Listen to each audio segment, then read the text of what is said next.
ফেব্রুয়ারির প্রথমার্ধে জাতীয় নির্বাচনের কোনো বিকল্প অন্তর্বর্তী সরকারের হাতে নেই। তথ্যটি নিশ্চিত করেছেন প্রধান উপদেষ্টা ডক্টর মোহাম্মদ ইউনূস। 11 সেপ্টেম্বর সন্ধ্যায় রাষ্ট্রীয় অতিথি ভবন যমুনায় জাতীয় ঐক্যমত্য কমিশনের সঙ্গে বৈঠকে তিনি একথা জানান।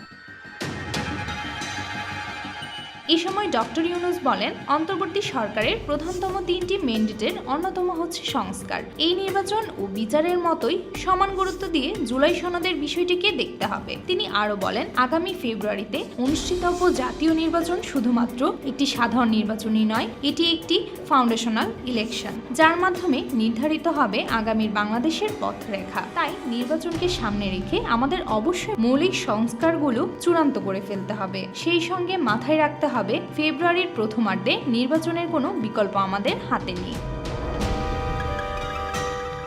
2 ঘণ্টাব্যাপী অনুষ্ঠিত এই বৈঠকে জুলাই সনদ বাস্তবায়নের লক্ষ্যে ঐক্যমত্য কমিশনের প্রস্তাব এবং এই সংক্রান্তে রাজনৈতিক দলগুলোর প্রস্তাব নিয়ে বিস্তারিত আলোচনা হয়। কমিশন সদস্যরা জানায়, খুব শীঘ্রই কমিশন তাদের প্রতিবেদন অন্তর্বর্তী সরকারের কাছে জমা দিবে। বিষয়টিকে সামনে এগিয়ে নিতে 14 সেপ্টেম্বর রাজনৈতিক দলগুলোর সঙ্গে আবারও বৈঠক করবেন জাতীয় ঐক্যমত্য কমিশন। জুলাই সনদ বাস্তবায়নের প্রক্রিয়া নিয়ে গঠিত 6 সদস্য বিশিষ্ট কমিটির প্রস্তাবনাগুলো বৈঠকে তুলে ধরা হয়।